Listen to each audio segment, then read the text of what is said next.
ఈ అబీమెలెకు కళ్ళు శారా మీద పడ్డాయి. వింతైన సంగతి ఏంటంటే అప్పటికి శారా వయసు మీకు తెలుసా? దాదాపు 89 సంవత్సరాలు. ఇది మైండ్ పోయే సంగతి. అబ్రహాముకి 99 వస్తే శారాకి 89. ఇద్దరికి 10 ఏళ్ళు తేడా ఉంది వయసు. దాదాపు 65 ఏళ్ల వయసులో ఐగుప్తు రాజైన ఫరో ఆమెను బట్టి ఆకర్షితుడయ్యాడు. సరే, ఆ సన్నివేశం వదిలేద్దాం. 65 ఏళ్ళు అంటే ఏదో అనుకోవచ్చు. కానీ ఇక్కడ అబీమెలెకు శారాను తన ఇంటికి తీసుకొచ్చుకున్నప్పుడు ఆమె వయసు 89 సంవత్సరాలు ఇంచుమించు. ఎందుకంటే 18లోనే మనకు కనపడిద్ది. ఆదికాండం 18లో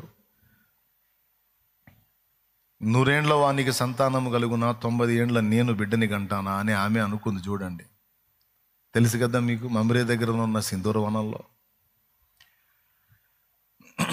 ఆ తర్వాత ఇవన్నీ జరిగిన తర్వాత అక్కడ నుండి 20వ అధ్యాయం 1వ వచనం, అబ్రహాము దక్షిణ దేశమునకు తరలిపోయి కాదేశునకును షూరుకును మధ్య ప్రదేశంలో నివసించి గెరారులో కొన్నాళ్ళు ఉండెను. అది జరిగిన విషయం. కాబట్టి ఇక్కడ 89 ఏళ్ల ప్రాయం వచ్చింది ఆమెకి. 89 ఏళ్ల వయసులో శారా సౌందర్యాన్ని గురించి మనం ఇక్కడ అంచనా వేయొచ్చు. అంటే 1 సంవత్సరం తక్కువగా 90 ఏళ్ళు. 90 ఏళ్ల వయసులో ఒక రాజు కళ్ళని ఆకర్షించగలిగేంత సౌందర్యవంతురాలుగా శారా ఉంది. 89 ఏళ్ళు. ఎందుకు ఆమెకు అంత సౌందర్యం వచ్చిందో, అంత ఆకర్షణీయంగా ఆమె ఎందుకు ఉండిందో మీరు ఆలోచించవచ్చు. దేవుడు ఆమెకి ఇచ్చిన టైటిల్ ఏంటంటే పరిశుద్ధ స్త్రీ అన్నాడు. పేతురు రాసినటువంటి మొదటి పత్రిక 3వ అధ్యాయంలో అబ్రహాము భార్య అయిన శారాను గురించి దేవుడు ఏమన్నాడో తెలుసా? ఆదికాండంలోనేమో ఆమె రాజకుమారి అంటాడు, పేతురు పత్రికలోనేమో పరిశుద్ధ స్త్రీ అంటాడు. చూడండి ఒకసారి. తన యజమానుని 3వ అధ్యాయం 5వ వచనం చదువు. అటువలే పూర్వము దేవుని ఆశ్రయించిన పరిశుద్ధ స్త్రీలను తమ స్వపురుషులకు లోబడి ఉండుట చేత తమ్మును తాము అలంకరించుకొనిరి. తమ స్వపురుషులకు లోబడి ఉండుట చేత తమను తాము అలంకరించుకొనిరి. స్వపురుషునికి లోబడుట ఒక అలంకరణ. సాధువైనట్టి మృదువైనట్టి గుణము అనేది ఒక అలంకరణ. అక్కడే చెప్తాడు. ఆ తర్వాత కింద అంటాడు, ఆ ప్రకారము ఇది పరిశుద్ధ స్త్రీలు ప్రవర్తించిన ప్రకారము శారా అబ్రహాముని యజమానుడని పిలుచుచు అతనికి లోబడి ఉండెను. మీరును యోగ్యముగా నడుచుకొనుచు ఏ భయమునకు బెదరక ఉన్న ఎడల ఆమెకు పిల్లలగుదురు. ఏమిటి ఆమె సౌందర్యం అంటే ఆమె అంతరంగ సౌందర్యం. ఏమంటే ఎప్పుడైతే హృదయములో సౌందర్యము మనం కలిగి ఉంటామో బాహ్య రూపంలో కూడా ఇతరులకు మనం ఆకర్షణీయంగా కనపడతాం. హృదయ సౌందర్యమే గొప్పది. మొదట సింపుల్గా చెప్పొచ్చు, కొంతమంది చాలా అందంగా ఉంటారు కానీ హృదయం నిండా గర్వం ఉంటుంది. కొంతమంది అందగత్తెల పోటీల్లో గెలవకపోవచ్చు కానీ హృదయంలో సాధువైనట్టి మృదువైనట్టి గుణము అనేటువంటి అక్షయాలంకారం ఉంటుంది. విధేయత, దీన మనసు, లోబడుట అనే బుద్ధి కలిగినటువంటి శుభగుణం ఉంటుంది. ఇప్పుడు మీరు చూడండి, అందంగా ఉండి గర్విష్టిగా ఉన్న వ్యక్తితో మనం వ్యవహరిస్తామా? కాస్త అందంగా తక్కువ ఉన్నప్పటికీ దీన మనస్సు కలిగిన వారికి మనం ఆకర్షింపబడతామా? దీన మనస్సును మించిన అందం లేదు. దేవునికి స్తోత్రం కలుగునుగాక. హల్లెలూయా. యేసయ్య అందం రహస్యం కూడా అదే. నేను సాత్వికుడను దీన మనస్సు గలవాడను అంటాడు. దీన మనస్సు, సాత్వికము, మృదు స్వభావము, అంతకు మించిన అందం ఇంకొకటి లేదు. ఆ బుద్ధి మన దగ్గర ఉంటే అనేక మందికి మనం ఆకర్షణీయంగా అయిపోతాం. అనేక మంది మనల్ని మనతో వ్యవహరించగోరుతారు. అలా కాకుండా హృదయం నిండా గర్వం ఉండి పైకి అందం ఉంటే, గుణము లేని స్త్రీకి ఉన్న అందం పంది ముక్కుననున్న బంగారు కమ్మె వంటిది అన్నాడు. బుద్ధిహీనమైనటువంటి గుణహీనమైనటువంటి వ్యక్తులకు ఉండే అందం పంది ముక్కునున్న బంగారు కమ్మె లాంటిదంట. బంగారు కమ్మె గొప్పదే, కానీ ఏం చేద్దాం, పందికి ఉంది అది. అర్థమైందా? అదేదో ఉండాల్సిన దగ్గర ఉంటే బాగానే ఉంటుంది, కానీ అది పందికి ఉంది. ఇక బంగారుపు కమ్మె కాదు, బంగారుపు తొడిగేసినా సరే పందే. స్తోత్రం. అవునా? కాబట్టి కొంతమంది అందంగా కనపడాలి, అందంగా కనపడాలి, అందంగా కనపడాలని తపన పడతా ఉంటారు. కొంతమంది అందంగా కనపడినా సరే 10 మంది ఓస్తూ ఉంటారు.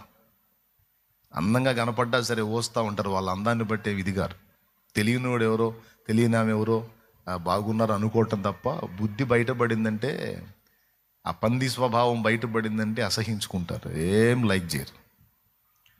కానీ దీన మనస్సు కలిగినటువంటి వ్యక్తుల్ని దేవుడు ఇష్టపడతాడు, మనుషులు కూడా ఇష్టపడతారు.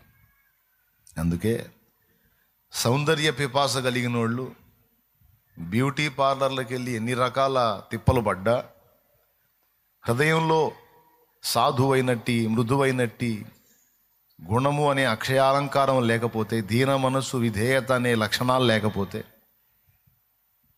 ఆ తిప్పలన్నీ వట్టివే.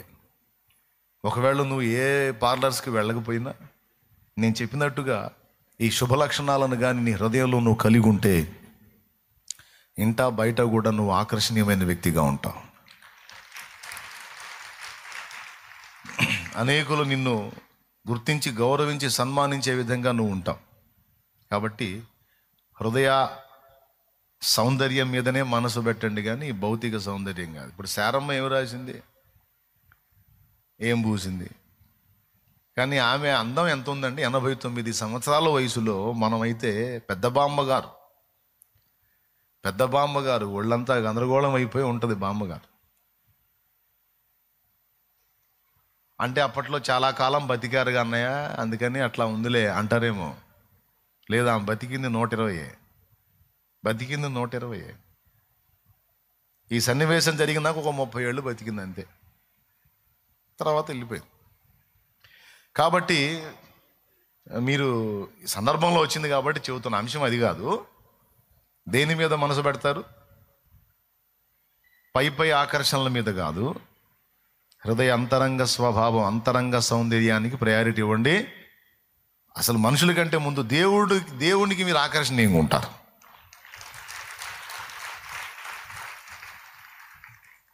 ఆయన అంటాడు పరమగీతంలో, నీవు నా వైపు చూడొద్దు, నీ చూపులతో నన్ను వశపరుచుకుంటావు అంటాడు. ప్రభు సంఘంతో అంటాడు, నా ప్రియురాలా, నీ కళ్ళు చాలా అందంగా ఉన్నాయి, నువ్వు ఆ కళ్ళతో నన్ను చూడొద్దు, నువ్వు నీ చూపులతో నన్ను వశపరుచుకుంటున్నావు అంటాడు. అంటే నిజంగా పై కళ్ళను ఆ కళ్ళ ఆకర్షణను వర్ణిస్తున్నాడా? కాదు. మనలో దేవుణ్ణి ఆకర్షించేది మనం కలిగి ఉన్న బాహ్య సౌందర్యం కాదు, అది టెంపరీ అని దేవుడికి తెలుసు. ఎందుకంటే ఆ బాడీ ఇచ్చింది ఆయనే. నా ముక్కు ఎంత చక్కగా ఉంటుందో అంటే ఆ ముక్కు పెట్టింది ఆయనే. స్తోత్రం. అర్థమైందా? నా కళ్ళు ఎంత చక్రాల్లా ఎంత పెద్దగా ఉంటాయో అంటే ఆ కళ్ళు ఇచ్చింది ఆయనే. చైనా వాళ్ళకి చీమ కళ్ళు ఇచ్చింది ఆయనే, మనకి కాస్త పెద్ద కళ్ళు ఇచ్చింది ఆయనే. నువ్వు ఏ విషయాన్ని పై శరీరానికి సంబంధించి దేన్ని వర్ణించుకున్నదంతా దేవుని దయా దానం. అది కూడా టెంపరీ. చూస్తానే ఆ రూపం మారిపోయిద్ది. యంగ్ ఏజ్లో ఉన్నప్పుడు అందరూ అట్రాక్షన్గా ఉంటారు, ఆకర్షణీయంగా ఉంటారు, శరీరాలన్నీ బాగుంటాయి. ఓ పెద్దోడు చెప్పాడు, యంగ్లో ఉన్న పంది కూడా అందంగానే ఉంటుందరా అని. చెప్తున్నా మాట వరుస. కానీ అదంతా దేవుడు ఏర్పరిచినటువంటి ఆకారం, రూపం. అది చూస్తానే మారిపోయిద్ది, ముసలితనం వచ్చింది, శరీరం స్థితి మారిపోయింది. అది పర్మనెంట్ కాదు, స్థిరం కాదు, శాశ్వతం కాదు అది. కానీ అంతరంగ స్వభావం ఉంది చూడు, హృదయ సౌందర్యం ఉంది చూడు, అది పర్మనెంట్. దాన్ని సిద్ధపరచుకునే విషయంలో మనం మైండ్ పెట్టాలి. అక్కడ రెడీ కావాలి మనం. ఈ పైకి రెడీ అవటం కాదు, అక్కడ రెడీ కావాలి. అక్కడ రెడీ అయితే దేవుని కళ్ళను ఆకర్షిస్తాం.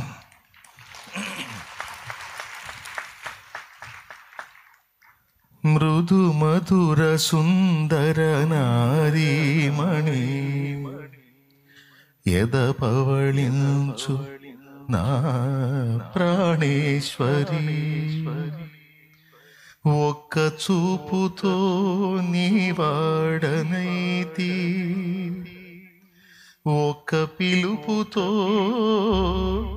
నీ వశమైతి. పావురమా నా పావురమా, నా నిర్మల హృదయమా, నా పావురమా. పరమగీతాన్ని ఉద్దేశించి రచించినటువంటి సంగతి ఇది. కాబట్టి దేవుని కళ్ళు ఆకర్షించాలని మీలో ఎంతమందికి ఉంది? దేవుని హృదయాన్ని ఆకర్షించాలని. దేవుడు కూడా ఆకర్షితుడు అవుతాడా అంటే అవుతాడు. దేన్ని బట్టి ఆకర్షితుడు అవుతాడు అంటే హృదయ సౌందర్యాన్ని బట్టి ఆయన ఆకర్షితుడు అవుతాడు. పరమగీతంలోని వర్ణన అంతా అదే. దేవునికి స్తోత్రం. ఈ పాయింట్ పక్కన పెట్టేద్దాం. పక్కనంటే హృదయంలో పక్కన పెట్టుకోండి, మొత్తానికి తీసేయకండి, హృదయంలో పక్కన పెట్టుకోండి. ఓకే, బయటికి నేను అందంగా లేను, లేకపోతే నేను కొంచెం వికారంగా ఉన్నాను, లేకపోతే నేను అలా ఉన్నాను ఇలా ఎప్పుడు ఫీల్ అవ్వద్దు. ఎప్పుడు ఫీల్ అవ్వద్దు. వాళ్ళు ఎర్రగా ఉన్నారు, తెల్లగా ఉన్నారు, నేను నల్లగా ఉన్నాను, నేను బాగలేను, అసలు నా ముఖం అద్దంలో చూసుకుంటే నాకే చిరాకు పుట్టిద్దని ఎప్పుడు అనుకోవద్దు బిడ్డ. ఎప్పుడు అనుకో. ఎర్రగున్నోళ్ళైనా తెల్లగున్నోళ్ళైనా ముసలోళ్ళు అవుతారుగా, అప్పుడు వాళ్ళ ముఖాలు కూడా అద్దాల్లో చూసుకుంటే వాళ్ళకి సేదరై పుట్టిద్ది. అవునా? ఎర్రగున్నోళ్ళు తెల్లగున్నోళ్ళు ఎండలోకి పోయారంటే అయ్యో నేను నల్లగా అయిపోయానని ఫీల్ అవుతారు. Colour change. అదే నల్లగా ఉన్న నువ్వు ఎండలోకి పోతే క్వాలిటీ పెరుగుతూ ఉంటుంది.